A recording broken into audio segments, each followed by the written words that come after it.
So, welcome once again to Super League Raw one-on-one, and I'm really pleased to say that Phil Bentham, the head of match officials, has agreed to have a brief discussion with me. Phil, welcome to Super League Raw.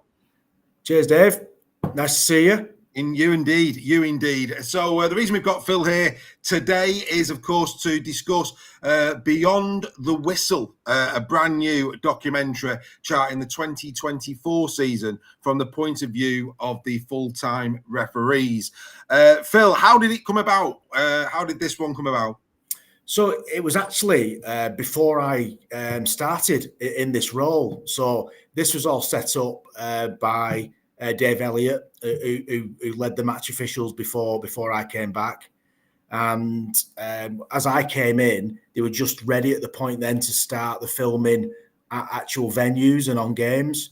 And obviously, I took it from there and worked with the Acme guys for best part of 18 months.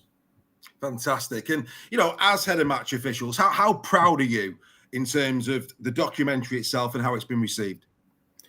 Yeah, I mean, just really, really simple feedback. I walked from a car at Headingley for the third test and stopped by people and not commenting about whether the referee, what he was going to do on the test match or what he did last week, but commenting on Beyond the Whistle, which was really nice. And, people saying it's given me a different view now. And, it's kind of made me realise the human side behind the referees, which is nice. And some people even saying that it's kind of affected them now in the way that they will be able to watch the game and they don't think they'll be able to shout as much at the referee anymore because they can see the other side of it other than just the Ron Seal shirt. I mean, obviously, as a referee, and you're a referee at the pinnacle of the game, you accept, don't you, that you're going to get a little bit of stick for the decisions you make, but it's when it goes over the line, isn't it? I mean, I think you as referees accept that you're going to get a bit of booing when you give a decision, but it's just when it goes too far, when those chants become personal and when the online stuff happens, that's where it just goes too far. And hopefully what you've just said there, you would hope that part would now stop as a consequence, would you say?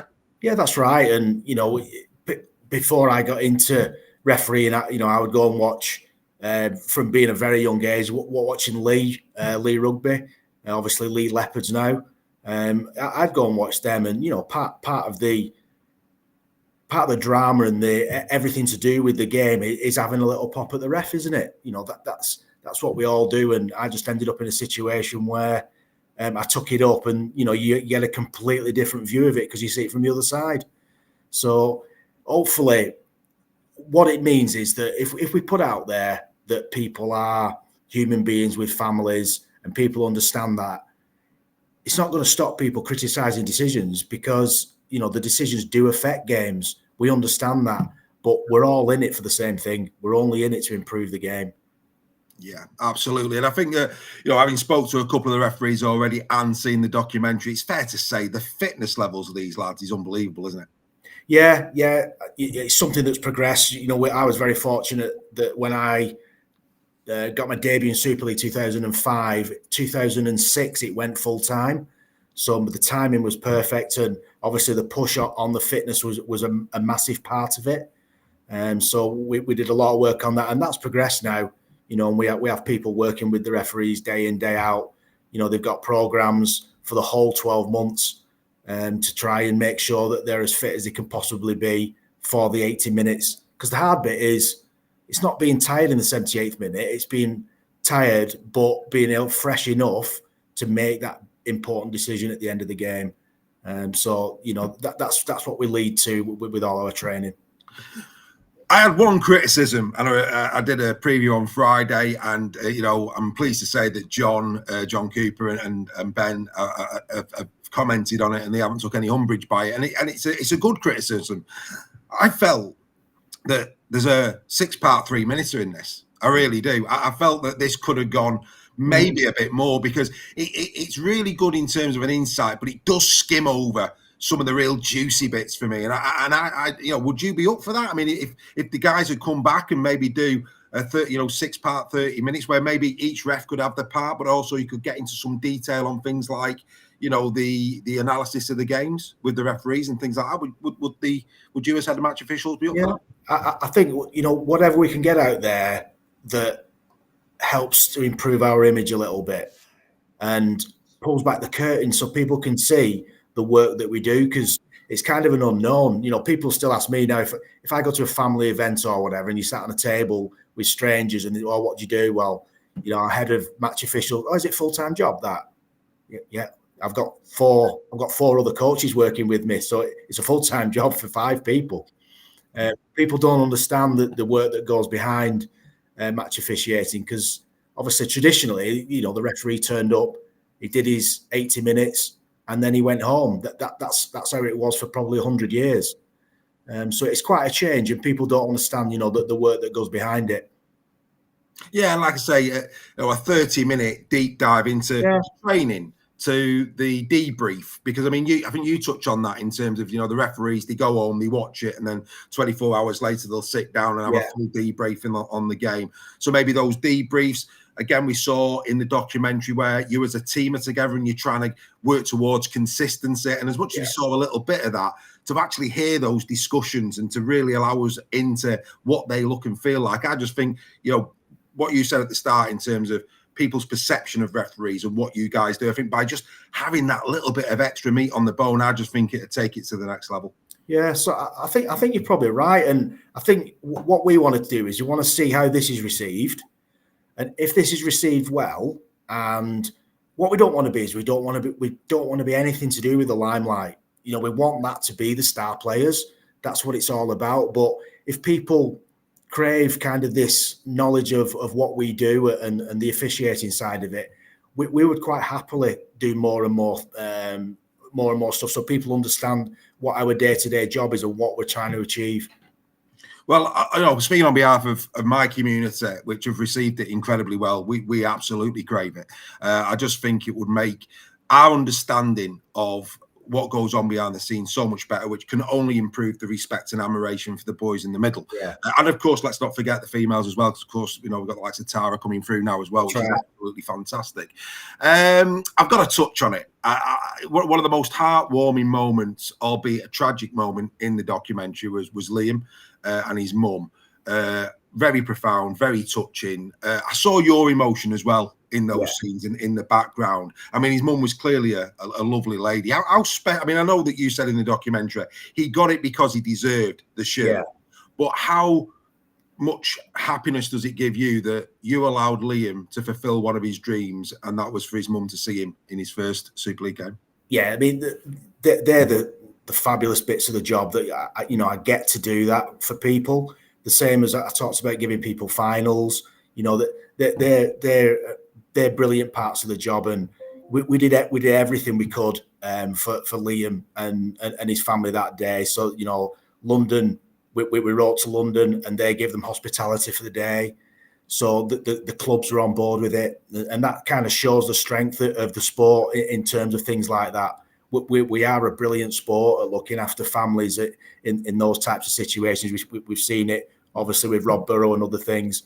We are very good at it. So it was brilliant. It was brilliant for me to be able to do that, and the timing worked out perfectly. And Liam has had the support of this group day in, day out.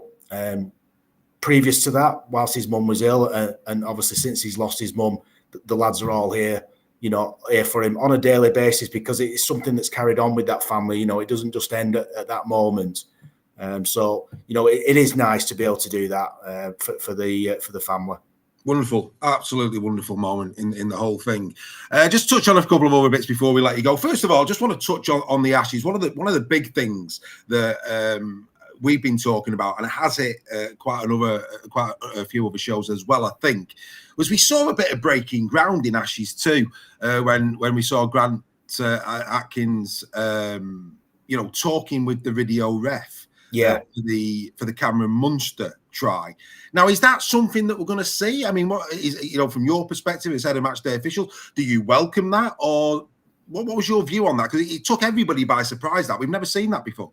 No, and it was something we looked at pre-season, and I wanted to introduce it. It's based on kind of the rugby union model, so that they do that. They work as a team, so the on-field referee and the video TMO, they call it, don't they? The TMO work together. So you've got two experts working together to come to the right outcome. Somebody with a feel on the pitch and somebody with the replays in front of them to come to that right outcome. In Australia, they can do that because they've got the quality of footage within the stadium for the match officials to use. We looked at it and we felt that with the kind of quality of footage that we've got, one screen at one end of the ground as opposed to both ends of the ground, it wasn't feasible for the referee to become involved if he's at the far end of the ground and the screen's at the other end. So that's why we pulled it pre-season last year. But obviously Grant's come over, he's used to doing that. That's his model. And the feedback from our video refs were that they liked getting that feel from the field and they liked the input that Grant was giving them to assist them with the call. And so it was something different. Had I anticipated it, I would have probably put something out beforehand so that people were expecting it. That's something I'd probably hold my hands up to.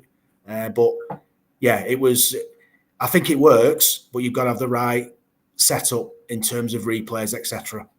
Yeah, I mean, look, going back to support for British referees, what I've seen and what I've heard on the wind is, I think a lot of people felt that they supported the British referee in the video ref position. They didn't like it. Now, obviously, with what you've just said, there was nothing not to like. But like you say, I think what was really encouraging was the fact that maybe a bit of patriotism came into that. Just on the topic of video refereeing, I mean, you'll know this. You know, one of the most talked about things every single season is the speed of decision making. Yeah. From your perspective, you know, what can be done to make it quicker? Do you believe? I think we have this fine balance, don't we, of checking things for too long and looking at too many replays of the same thing. Yeah. And we have, when we come in and do our reviews, we have to hold our hands up when we do that. But there's the other side of it of some decisions require that level of diligence because they're difficult. And what we have to get and what we need to improve is we need to improve the balance that we have. So the decisions that we can make quickly and easily, we need to make them quickly and easily. And the ones we need to look at, because people will put up with the longer ones then, because they're not all taking too long, if you understand what I mean. So we have got a proposal in at the moment with the Laws Committee to go to live review, which is the same as the NRL. So every time we think as an on-field official that it's a try, we'll award the try, and the video ref will check that off air in the background. So that'll be 50% of calls next year. So you won't see that next year. We'll just award the try, and then it'll just be checked in the background while they're setting the conversion up. So I think it'll help.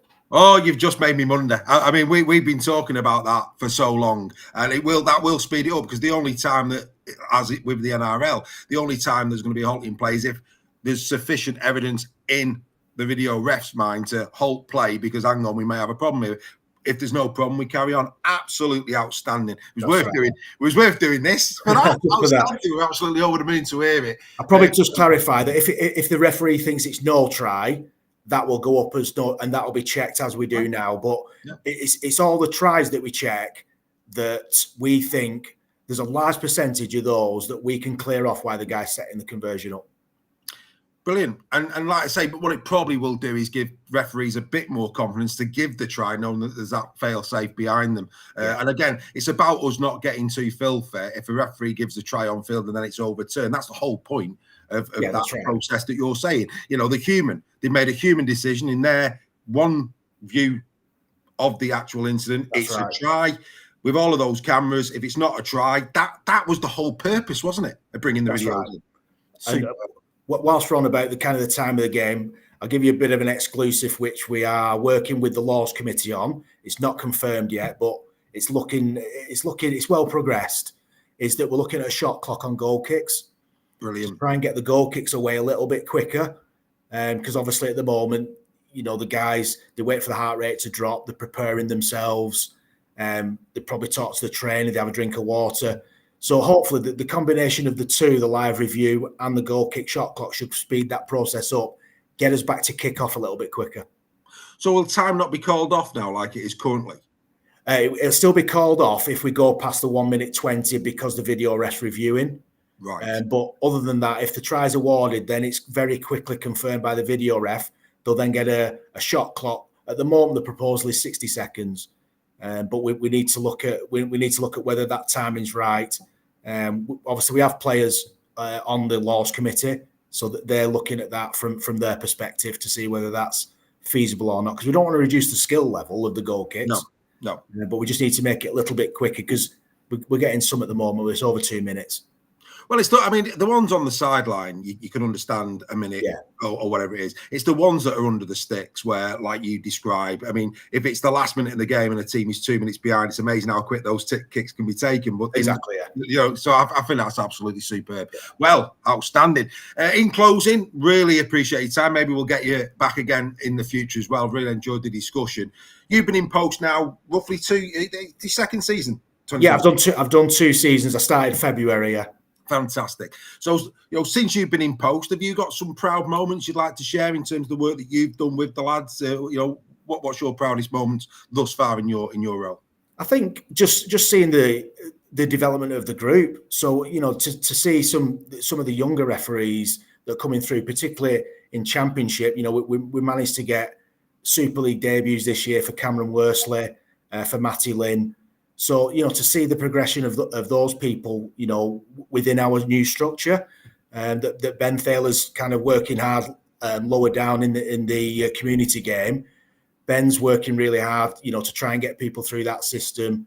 We have Chris Kendall, Tom Grant working with our Grade 2, Grade 3 officials who are operating in academy, scholarship and reserves. So, we've got a decent structure in there.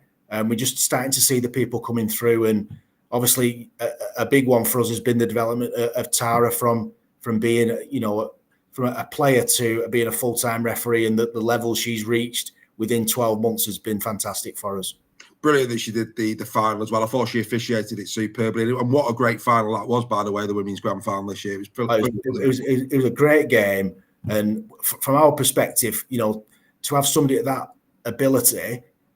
Within 12 months of being full time, to be able to take that game as the referee was fantastic for us. Yeah, no, absolutely, really, really good indeed. What I would say to you, I mean, obviously the future is nigh and the rest of it. What's your hopes for 2026? What are you working on? Well, I mean, I don't know when the guys are back into pre-season training, but what is going to be the immediate focus of the match officials going into 26? What are your hopes and dreams for the lads this year? I think what we've got to do is we start our review today. So I'm in with the coaching staff today. We start our review of the season and all our improvement areas. And we've got to listen to all our stakeholders as well. So as you can imagine, I get plenty of feedback during the year from people within clubs, etc., and people within the RFL. We need to take all that information on board and decide exactly what strategy we want to use. We're going to meet with the head coaches because they're a really important part of it. They need to be able to buy into what we're doing. But ultimately, we've got to make the decisions on which way the laws are going and what we want to see on the field, and hopefully, this review now that we're going to take place this week and next week is going to be all about making sure we make the right decisions going forward. If we need anything to go through a laws committee, we'll have to do that. But we've got to make the decisions on how we referee the game. So they're the big things for us for the next couple of weeks before the referees come back in. And finally, we saw in the 2024, again, I'll just give it a final plug, Beyond the Whistle, available now on the Rugby Football League YouTube channel. It's about 40 minutes long. It's a brilliant, brilliant little documentary. Hopefully we get more going forward. But within that documentary, it does show good quality rivalry within the group between Chris and between Liam. Yeah. Even though that's a challenge for you because there's not many finals and you've got to disappoint someone, I think you probably hope that somebody comes into that mix as well, that they get challenged from other officials, because at the moment they are seen as the two top referees in the British game. But there is a lot of talent. You mentioned the two in the Championship who I actually felt had really good debuts in Super League, by the way. You will hope that, these other ones come in and challenge them. Yeah, that's right. Just as you asked that, the lights have gone out for some reason. All right. But, you can still see me. I can. Yeah, I think when I was refereeing, we always had the rivalry in the group. So I know how it works and I know how to handle it from a manager's perspective. So it's making sure that competition remains healthy. We want them fighting for the big games because that pushes the standard of the group up. And you're right, we've got to give opportunities to other referees within the group to make sure that they have got an opportunity to try and prove themselves on those bigger games. Because they're the games, we all know the games where it steps up. The Friday night between probably local rivals, those types of games, where the intensity's there. It's probably a game between top six. So they're the game that I need to expose people to those games at the right time. And, that's all part of what we're doing. We did it a little bit more last year. I probably played it very safe in my first year. We tried it a little bit more last year, but we need to progress that again now. Superb. And what about Tara? Do you see a day where Tara could potentially break into a men's Super League game in the middle? Yeah, definitely. I mean, to be honest with you, we had a bit of a plan in terms of Tara's progression, what we thought was realistic, and she's exceeded everything that we've targeted her. So I think it's certainly a watch this space one. If we can get her there in 2026, we'll certainly be looking to do that. Bearing in mind, there's other people within both the full-time group and in our part-time group who are pushing for those Super League spots. I want to keep it open for people that aren't committed full-time, so long as they've done the work and they're up to date with everything that we do in Super League. Well, it has to be done on merit, and of course, we'd love to have Tara on as well because we've got the women's players now who are great ambassadors for young females coming through the amateur levels. But now we've also got Tara as well, who's an official, and again, that opens more pathways for women to be involved in the great game of rugby league. So, if Tara wants to come on, we'd be delighted to have her. Phil, it's been an absolute pleasure sitting down with you this morning. I can't thank you enough for sparing me your time. Cheers, Dave. We'll continue to support you and your team. On behalf of us, go well in 2026, and we're going to really look forward to those new rules coming into play. We wish you well. Phil Bentham from everybody at Super League Raw. Thanks for your time. Thanks, Dave. Appreciate it. Cheers.